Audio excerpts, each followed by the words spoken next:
the Comedy Cellar Podcast. This week, our guest, political savant, Ross Barkan. Check him out at substack.com/Ross Barkan.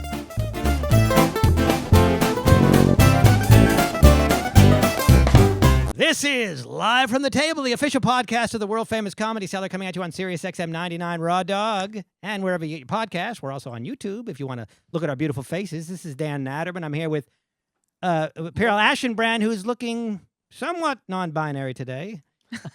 More people have been watching on YouTube than listening lately. Okay, well, that's the way things are now. Those are the ones that I do by myself, though, Dan. Okay, that's the voice of Noam and he's the owner of the world-famous Comedy Cellar and the ever-expanding world-famous Comedy Cellar. Noam, I sent you a list of a guest wish list. Yes.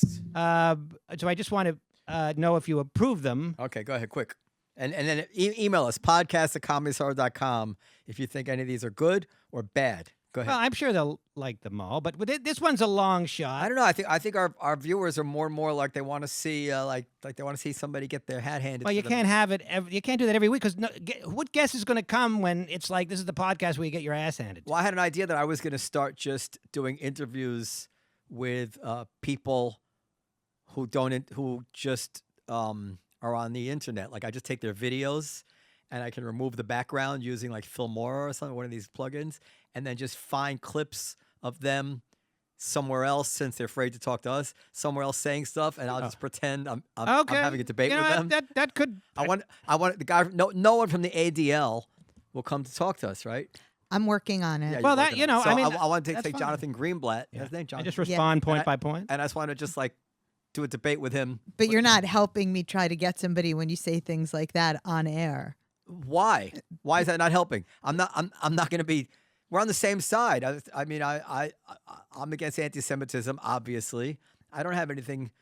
Well, I'm sure bad to say you about the might guy. disagree with some of his positions. Yeah, we might disagree a little bit, but these people, the bubble is so deep.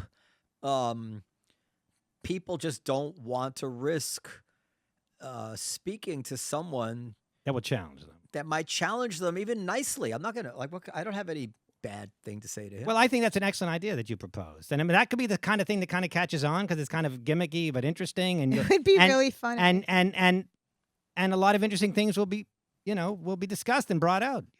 I think that is a good idea. All right, try. Anyway, And then I don't need you. yeah, that's true. You I can don't even need to call. cut overhead. Yeah, I'd like to see how long you're going to last. I do my with own that. editing. Yeah. You gave me the ideas. I edited a Twitter response for Yasha Monk. I guess it was yesterday, where Brett Weinstein was calling him all kinds of names, Mm-hmm. and then and Yasha was right. So I went and I did some research and I found all the video clips. I just edited Brett Weinstein to show that Yasha was right. Go ahead. Okay, well, this one I think is a bit of a long shot, but 90s folk singer Jewel Kilcher, better known as Jewel, is one of my guests. Why do you want her? My nostalgia for the 90s is becoming unmanageable. And she is sort of the focus of a lot of that nostalgia. Okay. Maybe we can get Tracy Chapman. We went to school together. Oh, that might be a better. She knows me. Go ahead. Next. Coleman Hughes, our dear friend. Who has, So let's give a plug to Coleman. Coleman has an article out right now called "Why Is Ted Afraid of Colorblindness?" Or TED, TED, the TED Talk people. Yeah. something along those lines. It's an expose of the way that even though they approved prior his TED Talk about colorblindness, they fought like hell not to release it.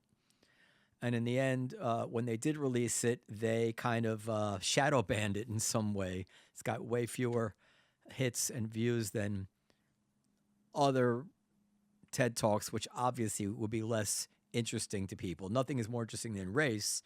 And then, of course, Coleman's colorblind TED Talk came out just as the Supreme Court overturned racial preferences. So this was obviously a hot topic, and it has like 1/3 the views of like Betty Crocker homemaking TED Talk or something like that. So I'm being facetious, but something like that. So Coleman wrote an article about this, and it's being retweeted by a lot of people, including Caitlin Flanagan from The Atlantic, who's a solid person. Go ahead.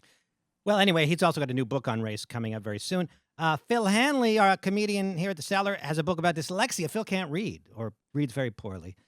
And he's really good looking. So that to me is a fairly powerful combination, I would think, for women. Like, oh, he's handsome, but he can't read. I want to help him. Nicole, any thoughts on that? Well, how would that even come out? Because his act, he's talking about being dyslexic. Well, for just a regular run-of-the-mill woman who goes on a date with Phil, how would that even come out? Well, he puts it on the wrong side. Well, Can't but order dinner. I'm saying for a woman in the audience at the comedy club, here's a guy on stage, he's funny, he's good looking, and he has this problem. And he likes the Grateful Dead. I mean, I would think for a woman, that's a very powerful combination. Okay, next. Yeah, why are you asking me and not Because you're a Periel? woman. Periel's married. And anyway, our friend Jonathan Haidt, who has a book out about Height. He's got a book out about how the younger generation is like the mental health crisis among the Gen Z people or whatever, the young people. I spoke with Mr. Haidt, All and he said that he would be happy to join us in November or December, and I just followed up with him, although he was neck deep writing a book. So he's a friend of ours, kind of a friend of mine, and but I want people I can argue with. Yeah, but I agree with everything he said. Well, fair. Yeah, but that's not easy to always find people you can argue with. He's fantastic. Actually, there's a podcast we did like a long time ago about his book, The Righteous Mind, which I think was one of the best podcasts we ever did. But also you can bash people that aren't on the podcast with him, and in that sense, you'll be arguing with people that aren't here. But Keith Robinson, who has a Netflix special, Keith, of course, has had not one but two strokes, and still doing stand-up comedy. It's somewhat inspirational. Yes, great one. And of course, SNL's Latin heartthrob Marcelo Hernandez, who works this club quite frequently. He is fantastic. I know Dan hates that. No, I haven't seen him, but you haven't seen him perform. I've seen him. He's a handsome young man. I haven't seen his act. No. It's not as bad as handsome. He is funny as hell. Oh yeah, but he may be, but he's also he's also a good-looking guy. He's so that combination, I would imagine, is also quite powerful. Okay, next, what do you want to talk about? That's it. Anyway, couple of housekeeping things. Esty gave me this Saturday. I typically get 2 spots, sometimes 1 spot. I got 3 spots. Now, has there been buzz? She gave me 3 shows this Saturday. No, avails are very light. Also light? Okay, all right. I figured that. Because the truth of the matter is that I have never been, for what it's worth, I've never been better on stage. Does it matter? I don't know. You sure took your sweet time getting there. Hello. No, I've always been, at least for 20 years, have been quite good. It's at least 15, 20 years. But even at the tender age of 53, I'm still growing as an artist. And I thought maybe that was noticed, but apparently it's just that everybody's out with COVID, apparently, or some other reason. But okay, that's fine. Also, I was at a roofing. Our guest is here. Quick, Dan, quick. Well, I was at a roofing conference. I performed at a roof. I thought that might be interesting. A roofing? Yeah, they were roofing people. Like to drug girls? No, roofing people that put the roof on your house. Roofing. That would be the verb of a in roofing. Las Vegas. Hi, Ross. I'm roofing people. I'm a comedian. I was talking about performing at a roofing a conference in Las Vegas. And, of course, the roofing business is really looking up. But anyway. So, it's obviously an environment. There was not a Jew within 100 miles of that. Well, it was on Yom Kippur. And it was literally on Yom Kippur. And so I tend to get very intimidated by this kind of environment. But a lot of real men there, huh? Well, it's just people very different than me. And, I'm worried that they're not going to like me. But it went quite well. They loved you. People similar to you, they not like crazy me. about you either. They liked me a good, loved, it's a word I don't use, I don't throw around, but it was a very good show. One of my better corporate shows, because corporate shows tend to be quite difficult. Good money, Dan? It was good money, yeah. Good. You said that there were a lot of puns. No, when I posted on Facebook, I'm doing a roofing conference, naturally everybody's like, oh, you're at the top of your game, So I said, well, it's trial and error.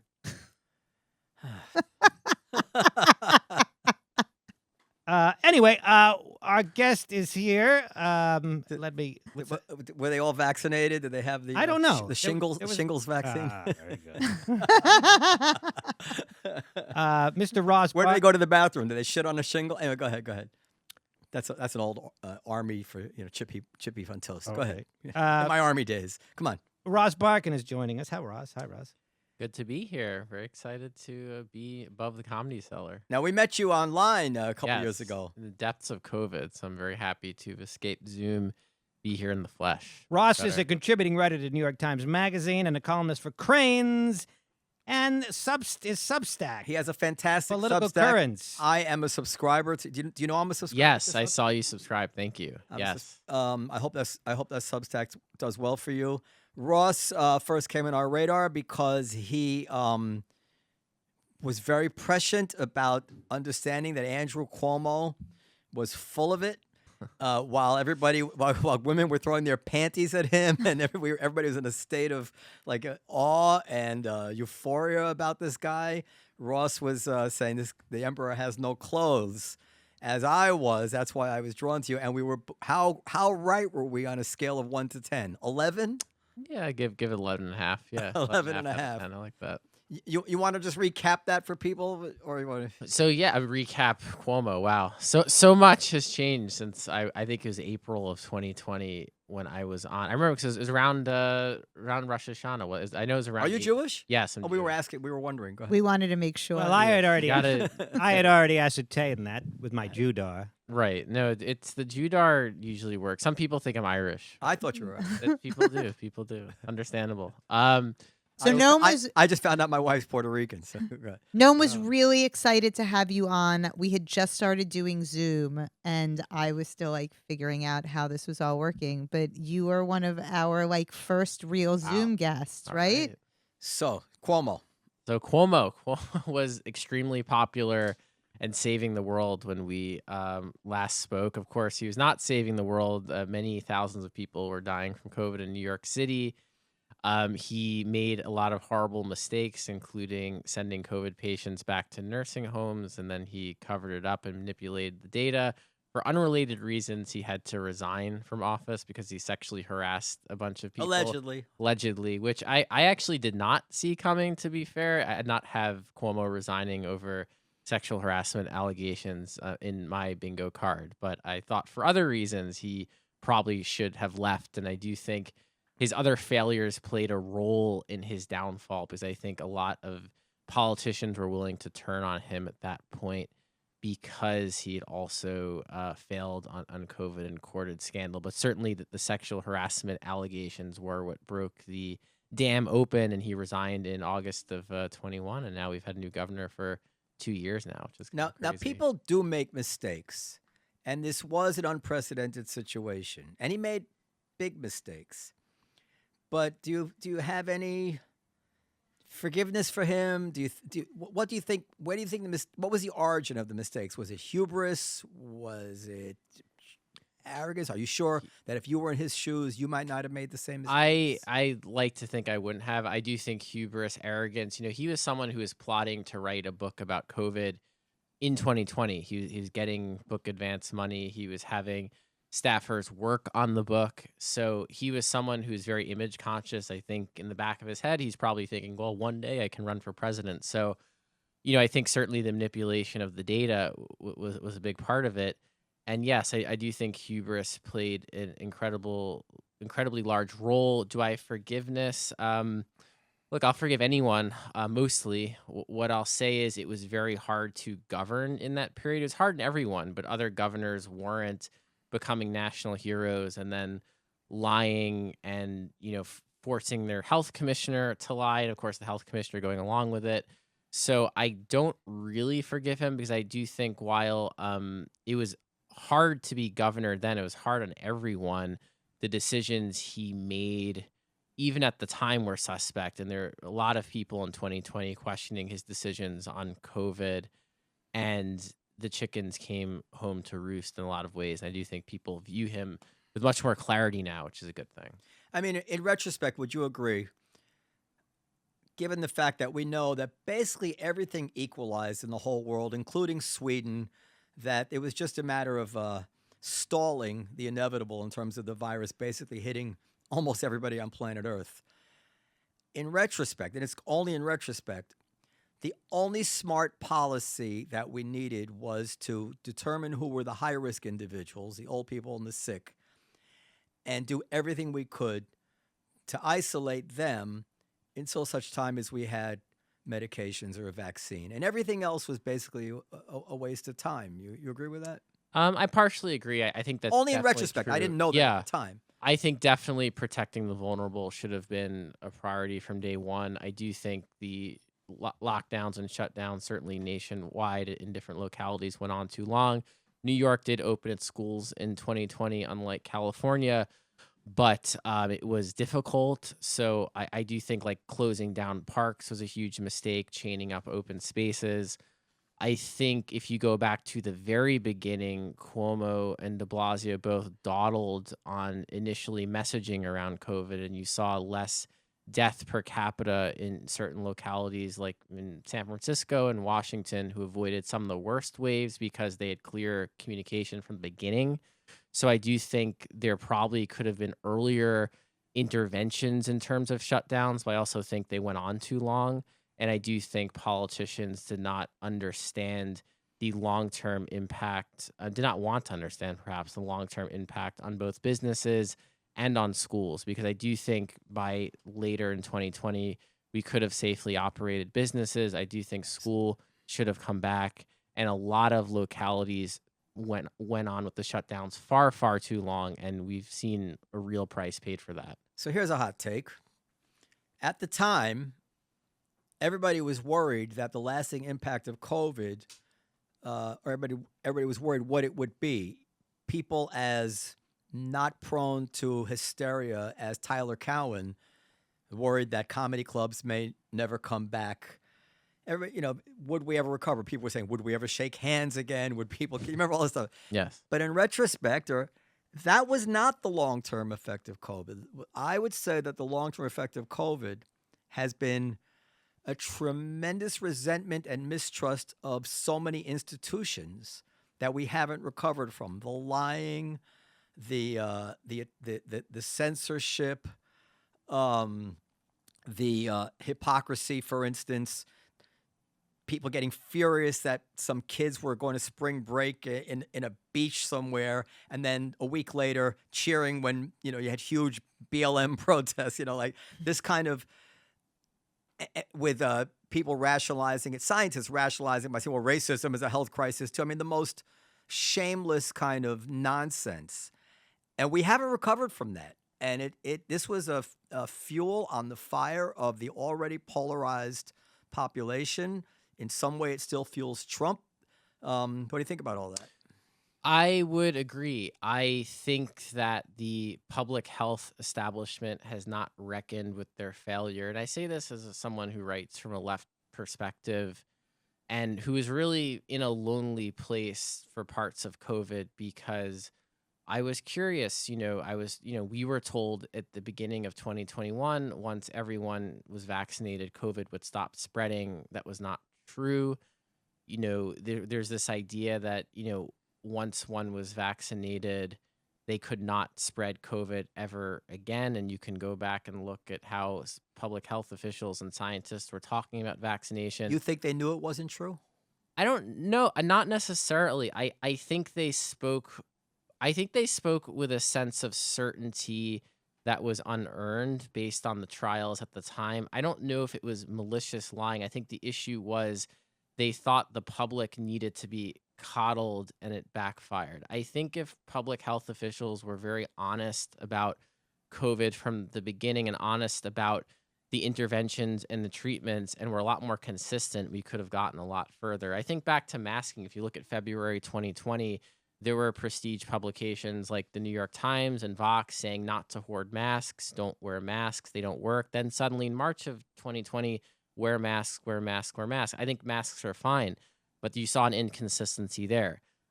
Vaccines, again, the idea that breakthrough cases were rare. Suddenly they're extremely common. First it was, one vaccine is enough. Then it's like, we'll get a booster every 6 months, right? If it was communicated from the get-go, look, we think this will probably work, but it will probably be something that older people should get. Younger people could get it.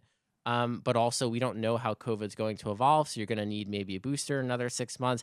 It could have been better than, no, this thing is the miracle cure out of the gate and it will solve all our problems right away. And it didn't happen. And that was natural. It was, you're talking about the Operation Warp Speed came, in the span of a year, and COVID was evolving. But I think the false sense of certainty a lot of people spoke about COVID did damage. I think that the lack of empathy for parents who had to send their kids back to school. You have kids? No, I do not, but know a lot of people who do. And that was a really tough time and a tough decision for a lot of people. And you had, sort of a militant side of the COVID debate that said, no, shut them down indefinitely until COVID stopped spreading. But we knew, looking at the past, the 1918 pandemic, it was going to spread and eventually it would become less severe. That's kind of how pandemics evolve. So given that, would it make sense to close schools indefinitely? Well, no, kids have to go back. We also started to see evidence that kids overall were safer than older adults. I mean, that By was the way, just it factual. doesn't have to spread and get less. It has 1918 did that, and this probably has done that. Although it's difficult to tease out the vaccine and the medications and the immunity that people have from having had it from yeah. the actual virus. But I did some looking into this at the time. I believe that mutations tend to make a deadly virus, less deadly. They tend to, Yeah. but it doesn't have to be that way. No, it it can doesn't. also mutate to get worse. Knock on wood, that hasn't happened. It can But- mutate in any direction. It's just what the mutations that favor the survival of the virus tend to be the ones that make it less severe. Right, but for instance, Mutations are random; they can go in either direction. right, but I think that I asked a virologist once, and she seemed to say yes, that there's more combinations of a less dangerous virus than there are of a super deadly virus. Super deadly viruses are just rare. So the odds are when that's there's a interesting. mutation, it would probably mutate. This is junk science, maybe. But that was what she seemed to say. And I think for the record, I think the vaccines do work at preventing the worst outcomes. I think certainly older adults should be getting vaccinated. Absolutely. Younger people at this point. Look, I mean, younger people certainly can. I do think though, we're at a point where it's a lot less severe.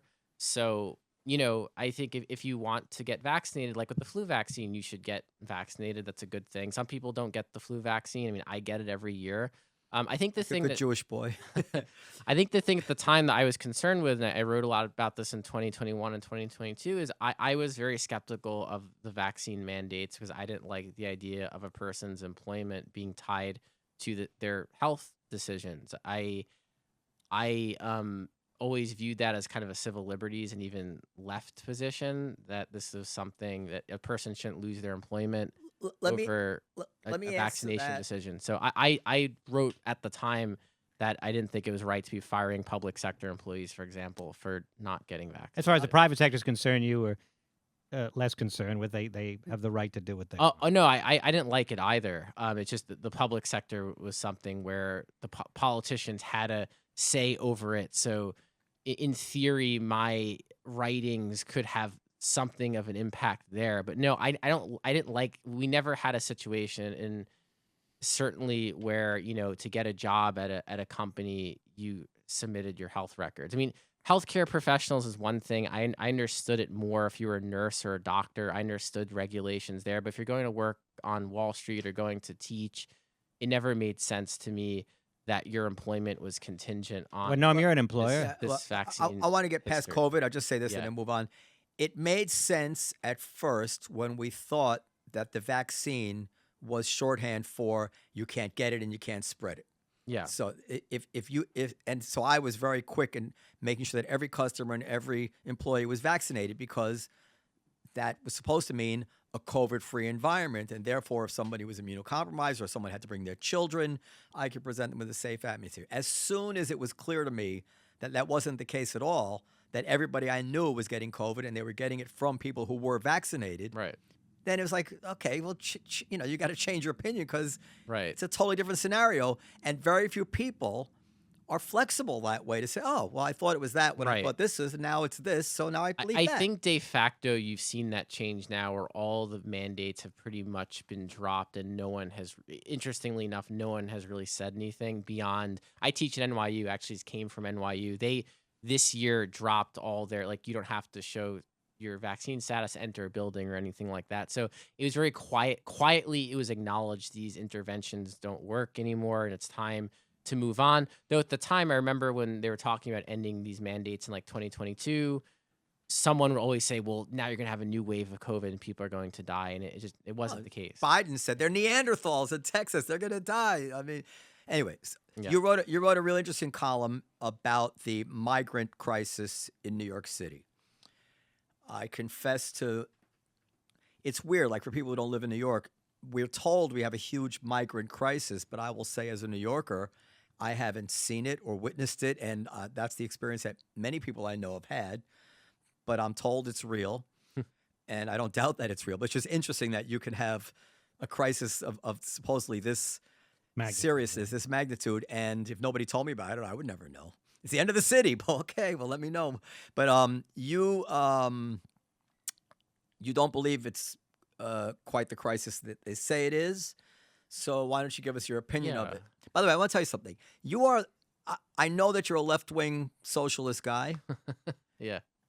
But I've yet to hear you say something or read your written something that I was like, oh my God, this guy's out to lunch. I mean, I know that there's certain fundamental assumptions that you operate from that I wouldn't agree with. Yeah. But it's just very interesting that when even someone who's I'm no fire breathing conservative, but I'm way more conservative than you are. Yeah. But it's just I find it interesting to me always. I meet someone very, very smart who I know I don't agree with on a lot of things, but they're very, very smart and they seem to be quite intellectually honest. You realize you're very close, actually, on a lot of things, much closer than you would think, because intellectually honest people, hopefully, in the end, they're both like, well, this is what I think, but let me just see what the facts are. Show me the data. And of course, if I'm wrong about something, I'll adjust, Yeah. and there's very few people like that. But when you do meet people like that, you kind of recognize them. I'm So just go curious ahead. what you teach at NYU real quick. So I teach in the graduate program. I teach a journalism class. It's actually in the news and documentary filmmaking program. I'm not a filmmaker, but I teach them writing and reporting skills. So I'm Migrants. doing that. So migrants, yes. It's an issue, a crisis, sure. It's a big city. I mean, I always remember, I think what you said is very true. And I feel like people outside of New York don't get it, either if it's someone watching Fox News or just someone in California, it's like, oh my God, like, are you overrun with migrants? Like, well, sure. If you go to like certain specific parts of the city where there are shelters, if you visit a shelter, sure, you would say, wow, this is kind of an issue. But, we're a city of almost 9 million people now. It's just we're down here in the village, right? You walk down the street, you can walk through most parts of Manhattan, and it looks like Manhattan, or it looks like. Well, just for those of us who aren't maybe familiar with this, who are these migrants? Where are they coming from? Why are they coming in large numbers now? So a lot of them are from Venezuela. Venezuela is a country that has been in like this ongoing crisis under Nicolas Maduro, the successor to Chavez, a lot less successful than Chavez in terms of keeping the country in order, put it that way. So Venezuela collapsing, big problem for a long time. Now you're seeing a lot of people leave, people with means, people without means getting out, coming through Mexico, coming up to the border. You've seen Republican governors sending them north. I think some are now getting north on their own volition too. The word has certainly gone out that New York City will be more hospitable than Texas. So more, I believe, are coming here. It's been 100,000 since last year over the course of a year, which is a lot of people. But again, a city of 8.5 million people, 100,000 people, we see that walking down. But how would we notice? I mean, we have a large Hispanic population anyway. Yeah. How would I know that there's a big migrant crisis? I mean, honestly, if you never read the news and didn't walk near a shelter or go near the Port Authority, go near certain hotels, it's not like COVID. You wouldn't know. I mean, that's the truth. If you didn't pay attention and didn't spend time near where they're coming through and near where makeshift shelters have been struggling to handle them, you probably wouldn't. I mean, that's the truth. It would just look like any other, Now, the immigrant mayor class in says New it's York going to City. cost New York $12 billion over 3 years. That's $4 billion a year. Now, I just was trying to put that in perspective. The NYPD spends around $5.5 billion on its day-to-day operations. Yes, It the spends more operating in budget, yep. debt and Yep. pensions. So that is a huge amount of money. And when somebody wants to cut the NYPD by 300 million or add 300 million to the budget, this is considered significant change. It's Yeah. not, within city budgets. So an unexpected $4 billion in the budget, I have trouble understanding how it could be $4 billion, but that's a real thing. How is that a real number, and how do we deal with that? It's real. It's a projection, but it's also projections can be toyed with. Exaggerated. Projections don't take into account changing circumstances, right? So the migrants just got it's called TPS, a special status. If you're from Venezuela, you can apply for work permits now. So you're going to be having a large class of people who are eligible to go to work, which means they'll be leaving the shelters because no one wants to stay. These shelters are not fun. This idea that people want to come for a free ride and stay in a New York City shelter is insane. You get robbed there, you get raped there. I mean, it's not a good place to be. So these people want to leave, and they're going to leave. They're going to get work. Some will move into apartments. Some will leave the city. Some may go upstate. There's a lot of farm work upstate. Some may just go to a different state altogether. So I'm skeptical of that number because the future is not clear. And I think now that they have work permits, they will become people who can be self-sufficient. You're just to tie things together. A lot of Hispanics in the roofing business. There you go. The root. Yeah, I mean, you have right now. You have an economy that can afford to take in a lot more workers. I mean, the service sector struggling for workers. You've got the agricultural industry needs people. Hospitality needs people.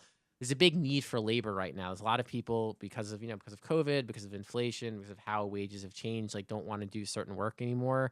Are changing their work habits, and now there's a need. So these migrants can meet the need.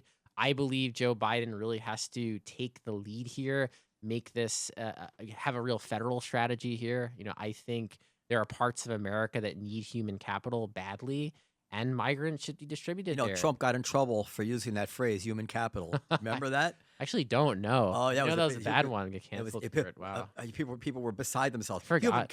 Human capital. Wow, that's kind of a very dry. It's a generic term. It's a very dry, generic term, human capital. I mean, they need people, right? St. Louis, Detroit, Buffalo. You can name so many, Cleveland, so many cities where neighborhoods have gotten emptied out. They don't have taxpayers. Well, let me ask you a couple of questions. They need hardworking humans. One of the things that occurred to me and probably many other people when Eric Adams was having the kind of panicked hissy fit was that for years when other states, at least as overrun as New York is, have been saying, we can't handle this. We don't have the resources.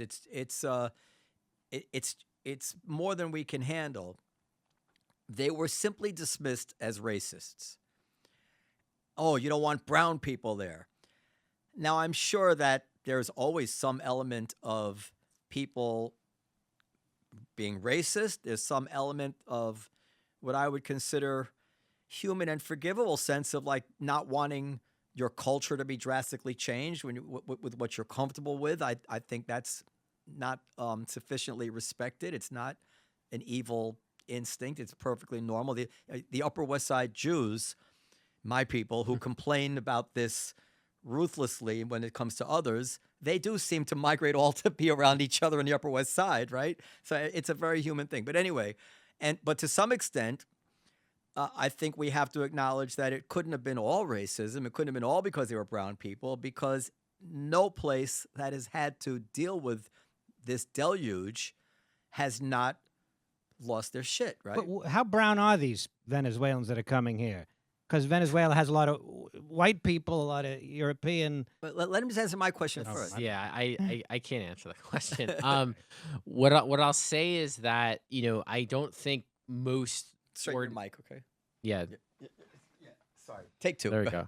I don't think most ordinary people are virulently racist. I think they like the way a town or a neighborhood is, and this goes kind of beyond race to kind of just how it functions, and then the functioning changes. They get upset. I think there are politicians who are racist or xenophobic or race baiting. I think there's a lot of them, but yes, there are logistical challenges when you have a big population coming through, particularly border areas that are not big enough to handle them. it's a lot. They do need help. And truthfully, New York City can handle this. I think one of my frustrations with Eric Adams and others is you're the mayor of the biggest city in America. You're saying your city's going to get destroyed. It's like, wait a second. We had 9/11, we had COVID, we had Hurricane Sandy. This is not what's destroying New York City. Maybe a nuclear apocalypse, but this is not that. So the idea that this city can't process migrants coming through, who again, I'm not convinced are all going to stay here. Some will stay, send money home, try to raise families. Some will leave. They'll decide it's too expensive. They'll go to a town upstate. They'll go to Albany. They'll go to Massachusetts. They'll maybe head to Texas eventually. They're going to move. That's kind of how it works. And some will stay, but we're already a city of immigrants. I mean, we're an incredibly diverse city. So yes, you're concerned about the budget. You're concerned about social services. I also think these things can be managed because I don't believe the budget holes that are being projected are that large, particularly once they go to work. All right, let's do some rapid fire. What would you do to control the immigration problem at the border?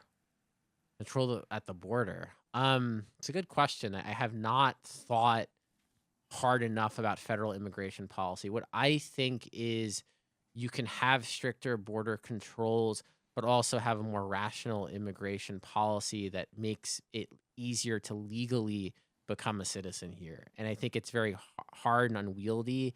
And I think there's not really a reason. There shouldn't be a reason for that because we're a nation that still has a lot of land, a lot of resources. We still need labor. We need high-skilled labor. We need lower-skilled labor, medium-skilled labor. So I'm someone who I do believe in a more liberal in the sense that an immigration policy allows more people to come here. The border itself, I mean, look. We need labor and we need youth. Need youth too. We have a declining birth rate. I mean, that's a real thing now. So let me just say, I had a thought. I began to think that maybe the wall is actually the best idea. And let me tell you what my thinking was. And you tell me what's ridiculous about it. To control a border.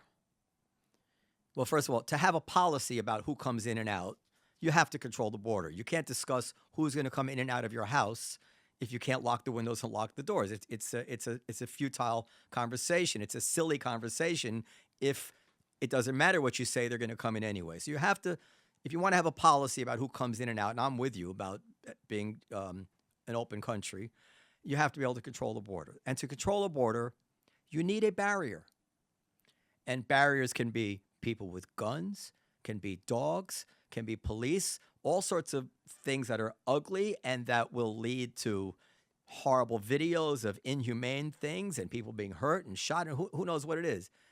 If you need a barrier, and you do, I mean, there's nothing else. You need a barrier. Then a wall seems to be the most humane thing you can have. What are you gonna have? Snipers? Like, what are we kidding ourselves? We're going to invest in 500,000 border guards and have them, people taking selfie cameras of them rounding people up and dragging them and fighting with them and being abusive to them, which they will be. And I know we had this whole thing with Trump and the wall and whatever it is, but I woke up and said, well, that seems logical to me. Where am I going wrong? The logistics of actually building a full wall on the southern border, I think, are pretty challenging. From I understand that you've kind of a massive infrastructure project, though.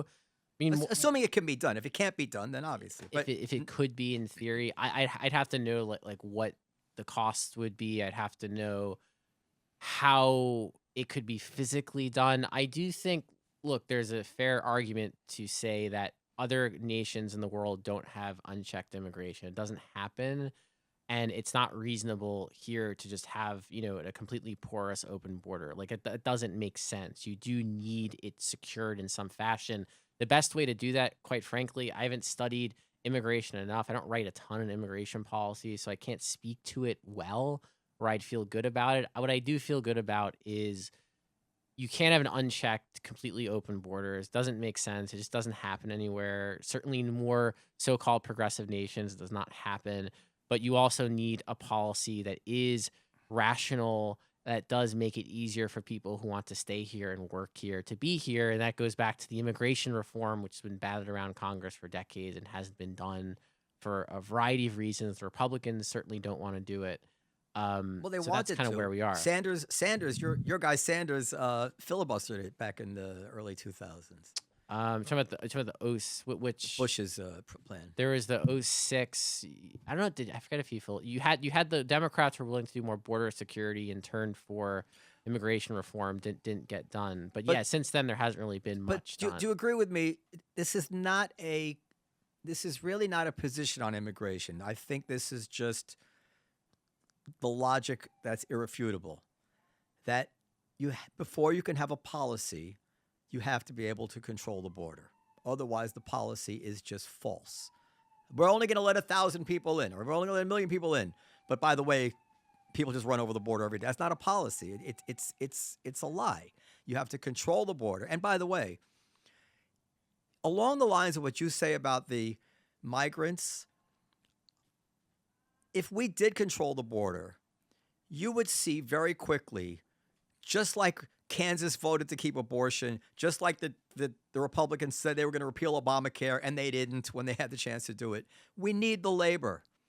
We need the labor, and everybody will. The second there were no immigrants, people would then start saying we need the labor, and you would see this issue, I think, actually largely come to a compromise, because right now a lot of people don't realize that we need the labor. Mm-hmm. I'll tell you who does realize it: the roofers. I was talking to in Vegas. I mean, who is going to the rich people, like the Republicans? Well, actually, Democrats are rich now too, but a lot of Republicans who have childcare, who have gardeners, who go to restaurants, who have all sorts of businesses.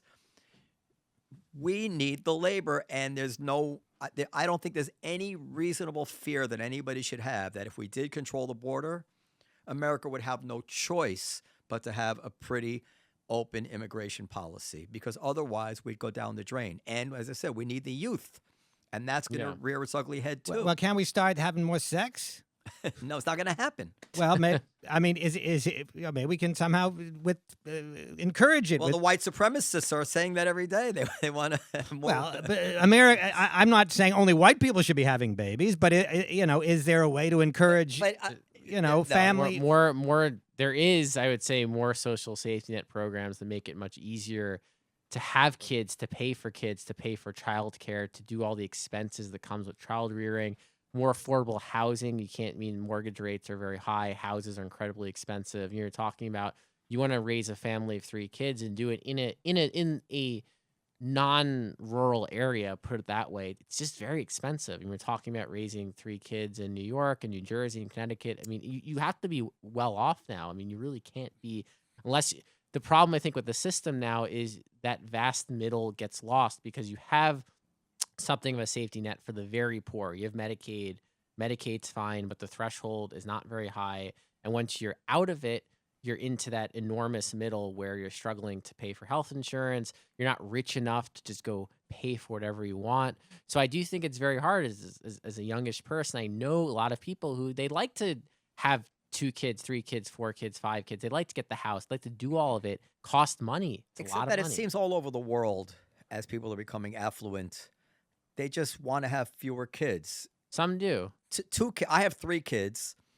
Well, Elon Musk talked about that. He said, it's our duty to have kids. He really loves to have kids, and I would have another one. But most families I know, without regard to money, have 1 or 2, and they can afford the third, and that's enough. But 2 is not really replacement. You need a little bit more than 2 to be replacement level, and we need more than replacement level because we have that baby boom. We need the youth to support the people who are getting old at the time when 3 and 4 kids was typical. So yeah, you're gonna have a big problem where you have a retiring generation that's quite large, and then a younger working generation that's just a lot smaller. Yeah. So we need immigrants, and I think with a lot of policies, there's a lot of bluster, and people don't even understand what they're talking about, and then reality asserts itself, as I believe it will, and it's beginning to with abortion, as it did with Obamacare, as it does quite often. And I think it would be, if they controlled the border, people should not worry that would be the end of immigration. All right, no, could I actually just very briefly address something? You said it's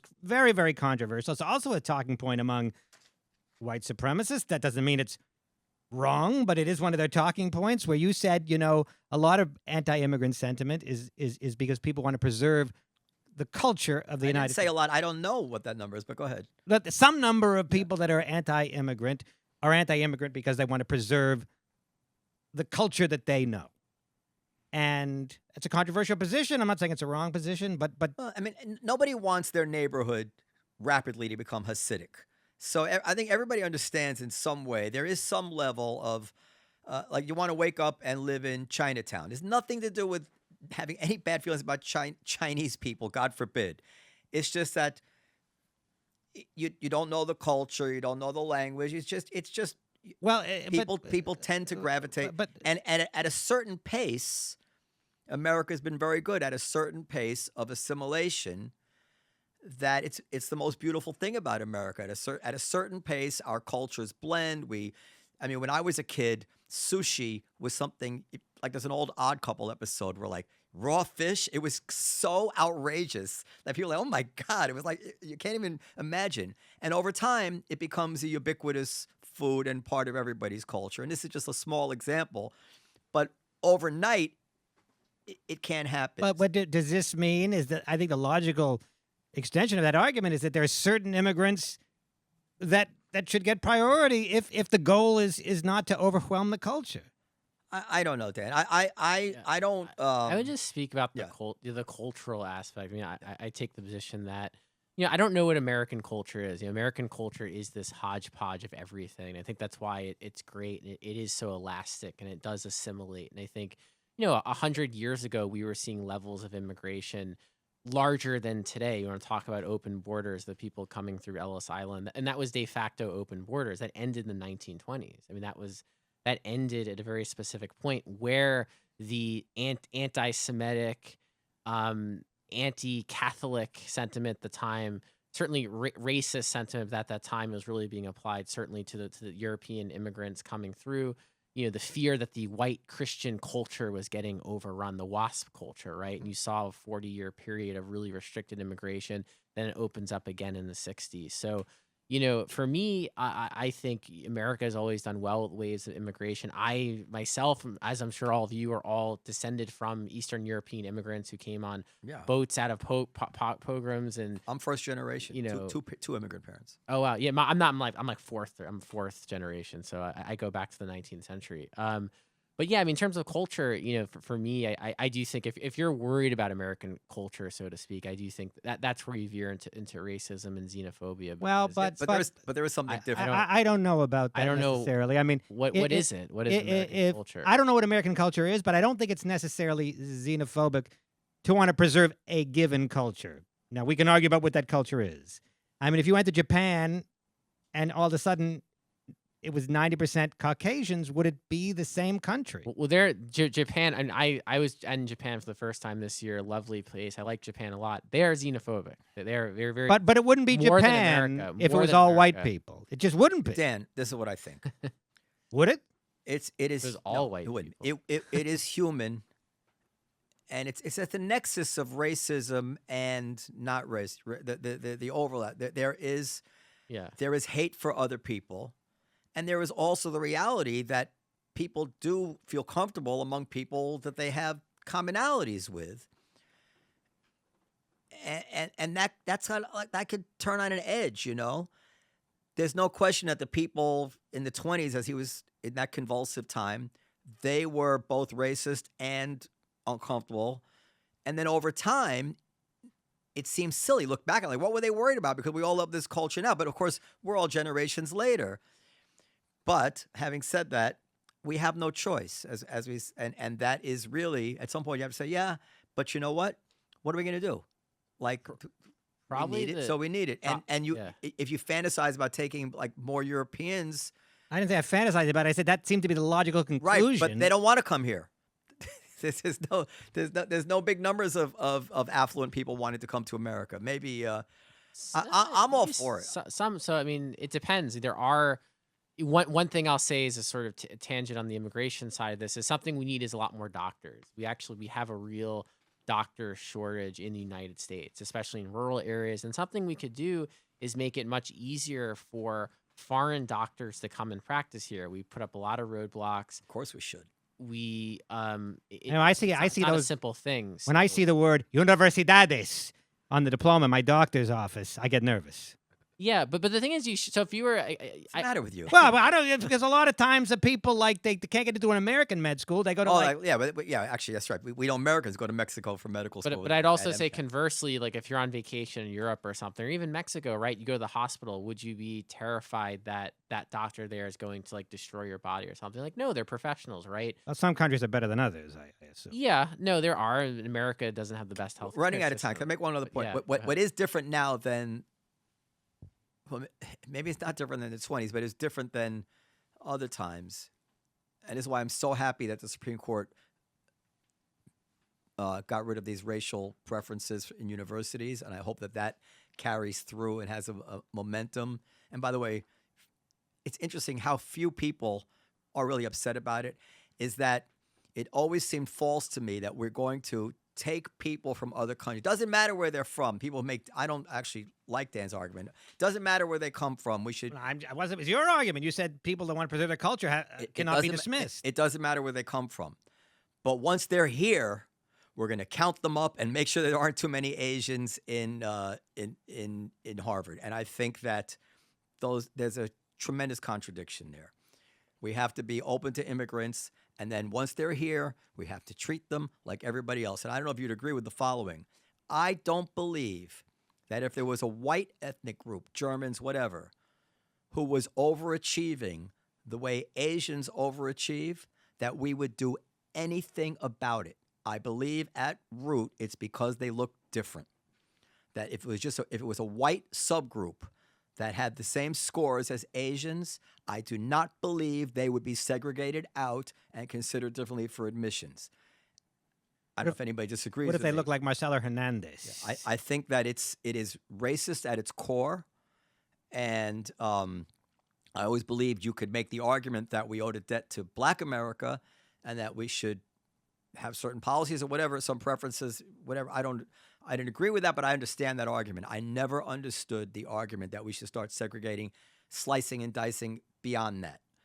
Asians and this and that. I think it's gross, and it's not compatible with immigration, because if we're going to take immigration, we need assimilation.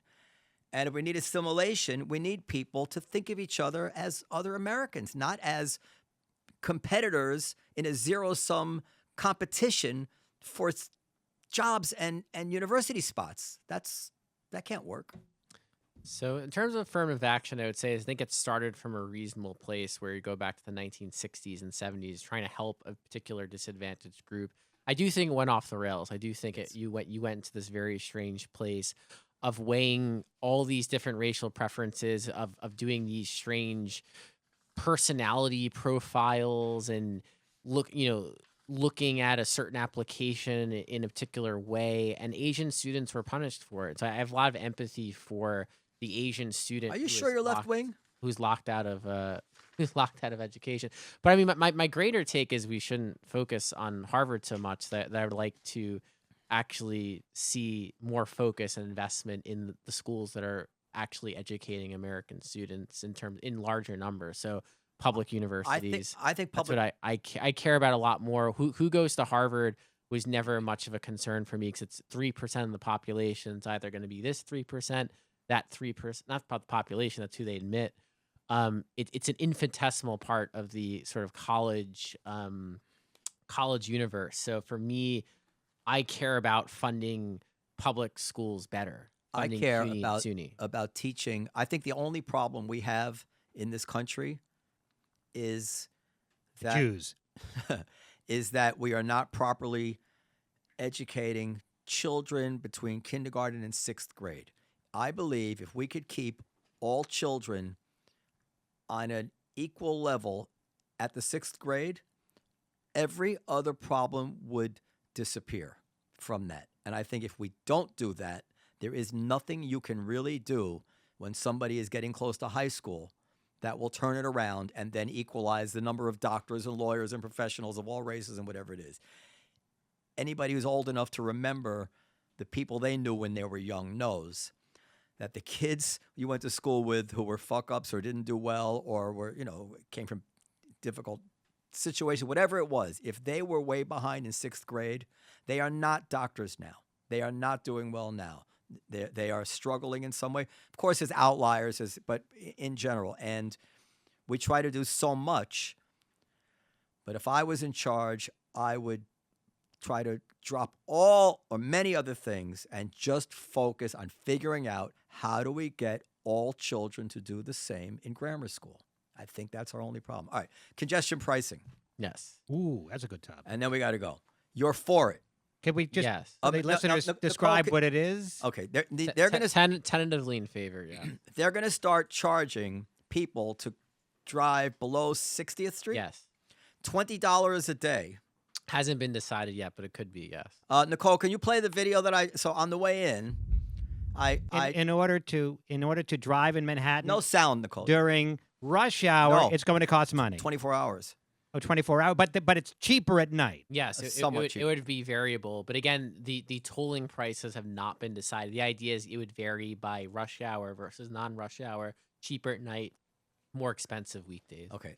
I just because this is the thing. So I just took like a little minute video in my car to make the point that go ahead, play it.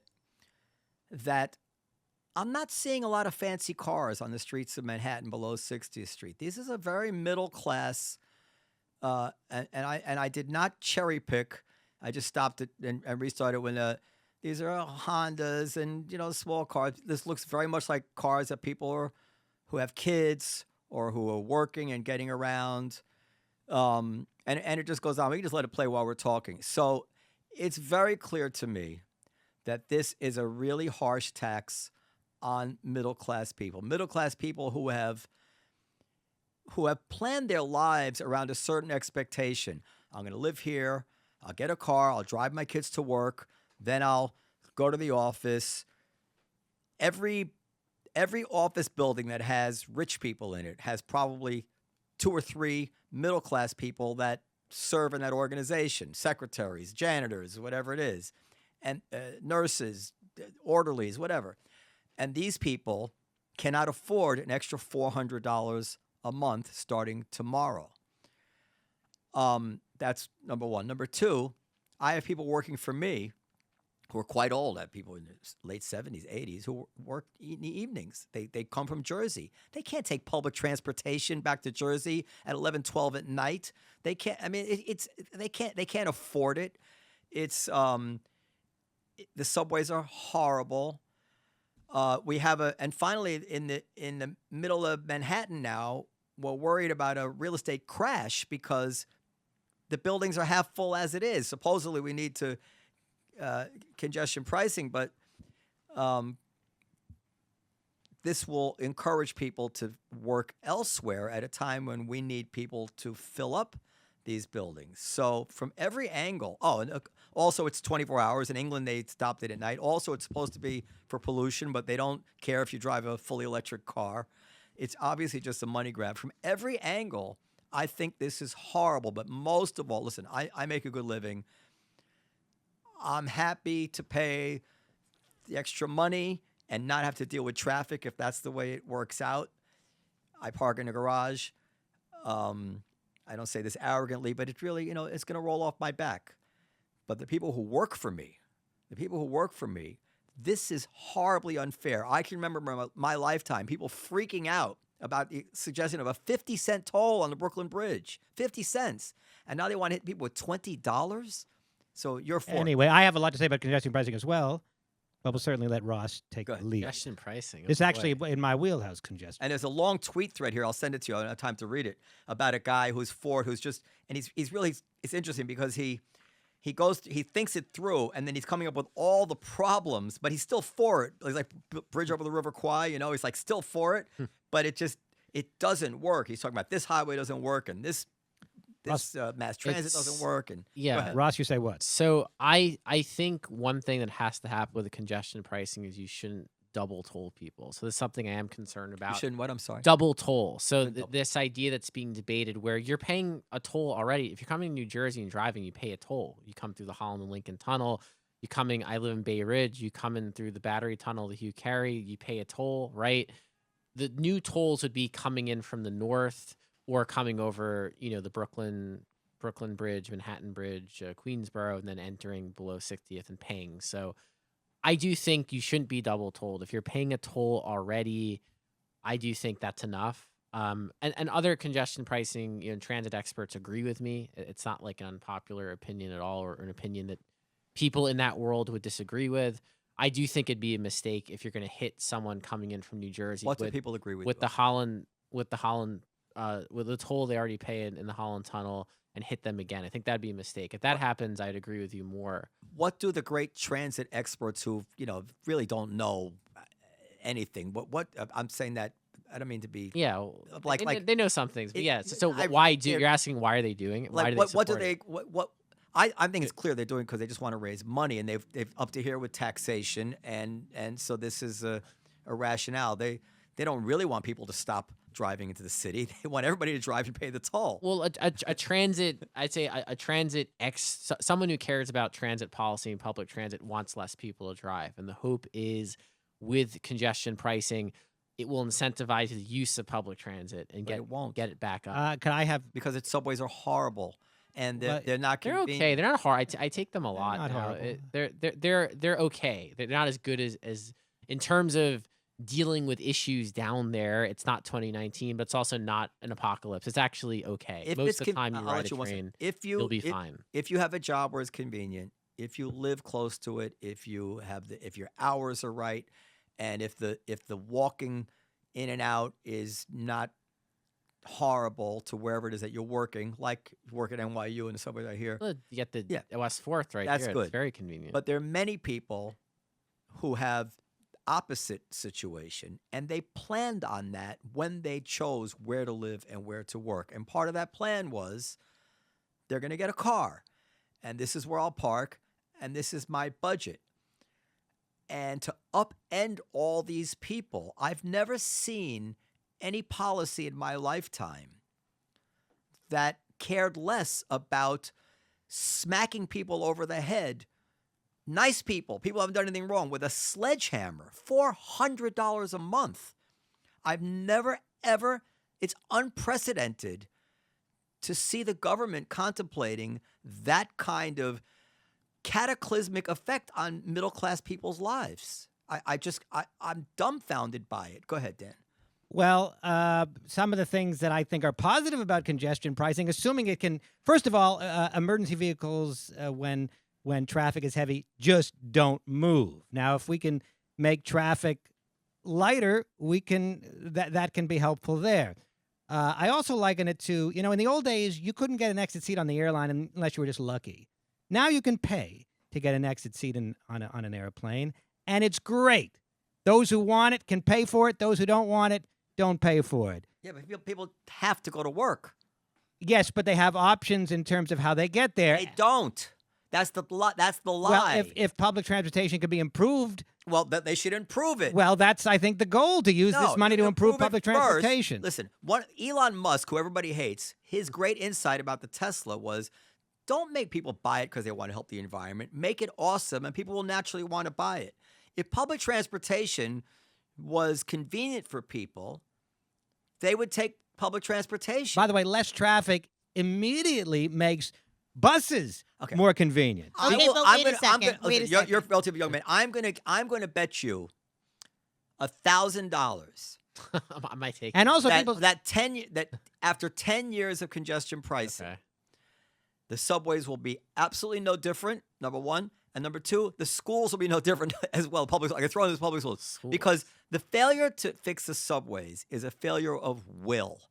They don't want to crack down. They don't want to do the it takes a tough man to make a tender chicken. It is not easy to make the subways fit and clean and nice. And They it did it takes- though. It was done. It was better. They're also not that.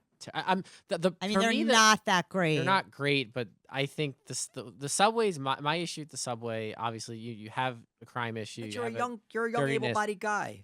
Right. Well, there aren't enough elevators. That's a big issue. The accessibility, the lack of the reliability compared to European transit. I we're going to give Biden credit that his infrastructure package is supposed to build a lot of accessibility for things like for subways. We need a lot more elevators. I agree with you in that the public transportation has to be made better. I am very sympathetic to that point. I've long said we have a big problem in New York and in the United States with building out transportation infrastructure. They do it in Tokyo, they do it in London, they do it all across the world very easily. We don't do it. We should have new subway lines. We're not They're getting not them, going and to. that's true. Look at you saw that story in Los Angeles. They had that high speed rail. They spent billions of dollars. Yeah. They haven't laid one track. And Florida, I know we all hate DeSantis, but in Florida, much poorer state, lower taxes, they did it. I am pretty sure New York is going to be more like Los Angeles, a typical blue state, than it will be like a red state. On this kind of can't- thing, the red states. I would not. I agree, and I would not bet on the MTA. What I would say though is the idea of lessening traffic and congestion on the streets is a noble goal. Yes. And incentivizing people to get out of their cars is a good thing. Now, what the tolls will be, I don't know. That hasn't been decided.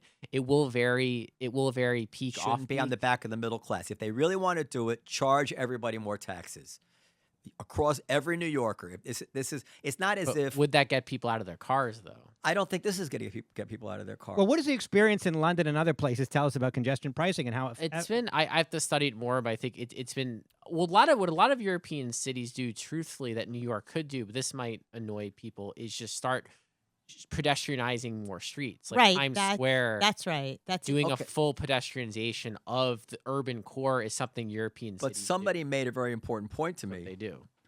Which London doesn't get as cold as New York. We have months in New York where it is horrible to walk outside.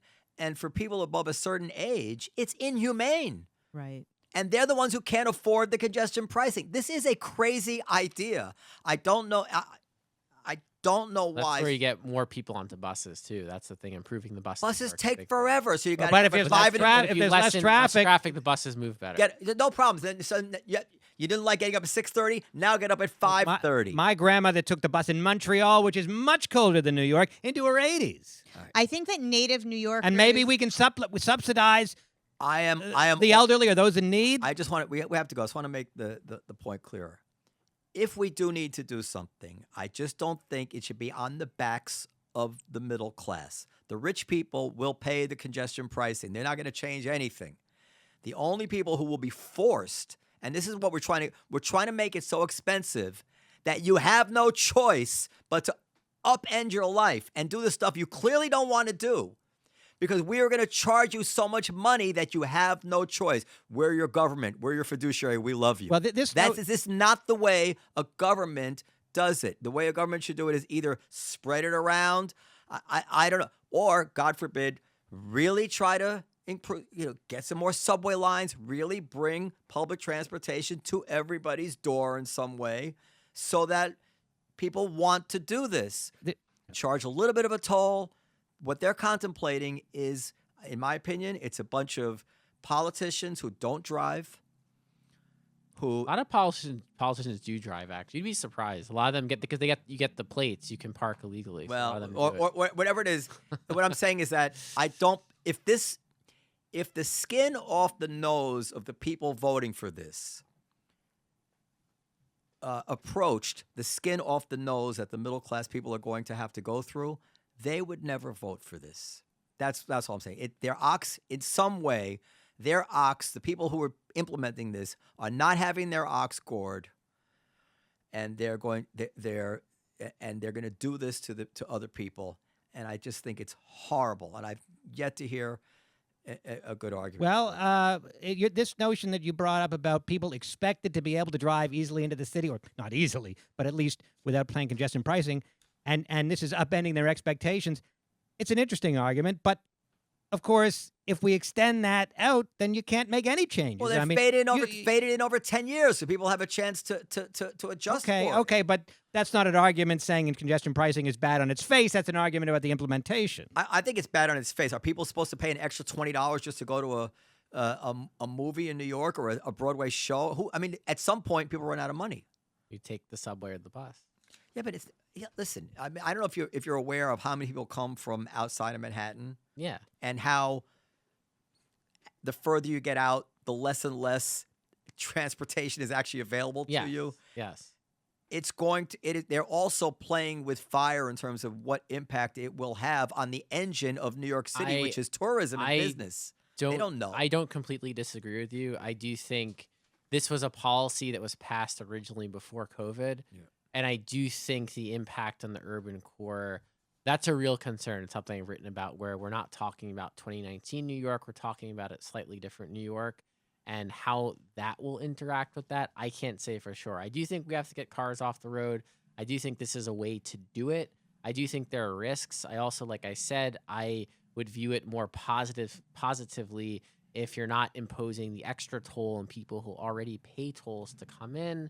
If you do that, it's going to get a lot tougher. And I start would agree small. with And, you. there might be a Laffer curve, as it were, of raising revenue. I don't know. It's rational though if you're going to toll the Battery Tunnel and toll out from the Hudson River bridges, tolling from the east side makes sense too. It's strange you can toll hop like that right now. Truthfully, Yeah, well, toll hopping is a kind of congestion pricing. sort of. It creates congestion in the neighborhoods. Cars have to drive through. The rich people to always avoid come out on toll. top. Well, yeah, it's good to be rich, Well, but that's but nothing also new. the notion of the rich people, people, if they get what they want, and all the middle class people are taking the subways and the buses, and the rich people are driving into work and unfettered in their big cars with no traffic, that's not a nice look either. Is that what But we close our eyes and that's what we want? Middle class people We want don't in New York where only rich people. middle can class drive. people don't like sitting in traffic either. It's a soul destroying experience. Well, what does that tell you? And It tells you that you think that $20, people sit for a long time, horrible in traffic. To me, that says they really need to drive. that's an interesting point. Yeah, but this is an obvious point. It's so awful to sit in traffic. Yeah, I don't Wouldn't know why that be they- enough to get you to take the subway? That's worth a lot to sit Well, in that's an traffic. interesting point. Ross, you say what? He agrees with me. Is it enough? Is the soul destroying traffic enough to get you out of your car? Yeah, why isn't that enough to get people out of their car? Because it's not convenient for them to get out of the car for whatever it is. It's outweighed by the fact that they need to drive their kids to school in the morning. They need to go pick up groceries. They need to park. Some people have jobs that they need to get around. The subway's not near. It's cold. They have a bad back. There's a million fucking reasons why people drive, and we know that's true because otherwise they wouldn't sit in traffic. An interesting point. Interesting point. We need to. I have to mull that. research- I do think money though is money more than traffic will incentivize some people to leave their cars. See, And I some do people it's think the so. opposite. And some people it's the opposite. Some people won't sit in traffic for any amount of money.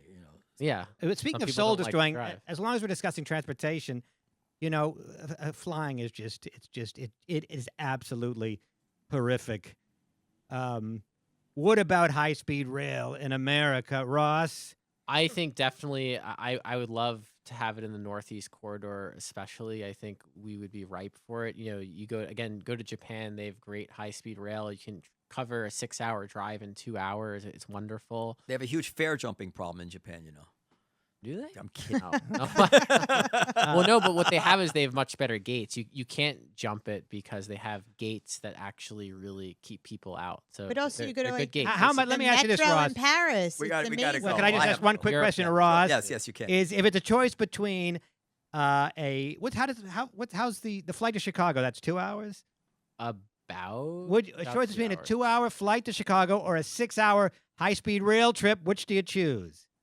Would it be probably would be about 6 hour? Would depend. I mean, that's where I think the high speed rail in America makes the most sense for like the Northeast corridor, California, parts of America. Most people would probably choose a 2-hour plane ride over a 6-hour train ride. I would probably do the train. I like trains, but I think most people would fly. But I do think going New York to Boston to Philly to DC, you can run a high. Well, we already speed kind of rail. have that. I mean, But it's not fast and it's crappy. Amtrak's terrible. If you go to Japan, you'd be doing New York to Philly in 30 minutes. Yeah, if you were running on the Shinkansen, they call it the bullet train. If you had that style of train, you'd be getting to Washington in 45 minutes. That's how you'd move. Philly would be a real commute. We have to go. Anyway. I didn't quite find where we differ. I'm pretty sure we differ on rent control. Yeah, But- I but- definitely but support. We rent have control to go. and rent stabilization. But maybe we can come back and we can debate rent control. Sounds good. And maybe we should have an epic debate. And before we do it, I'll send you my articles. You send me yours, so we don't. I don't like when you have a debate and somebody pulls out a fact. Well, I don't know if it's true or not true. I like to have everybody dealing from the same set of facts. It's a better way to debate. I would like to say, in conclusion, I would take the 6-hour train, Roger. There you go. Thank you, Ross Barkan. Podcast@comedycellar.com. Once again, is our email for comments, questions, and suggestions. What do you think of Ross Barkan? I thought he was a good guest. Maybe you disagree. I hope you don't. He's a great guest. Did- Okay. Yeah. I just wanted to make sure his Substack got mentioned. We mentioned it at the Yeah, beginning. I know. What's the name of your Substack? So it's Political Current. So if you search rossbarkan.substack.com. I'm also it'll surprised pop he up. lives in Bay Ridge. I thought for sure. Where I'm from. Yeah. I The thought outer for sure, borough. like, a more hip place like Williamsburg. Bougie? No, I'm not that Bougie, yeah. You seem bougie to me. Outer, You're an outer borough. NYU professor. Anyway, thank you for listening. That is all. Bye-bye.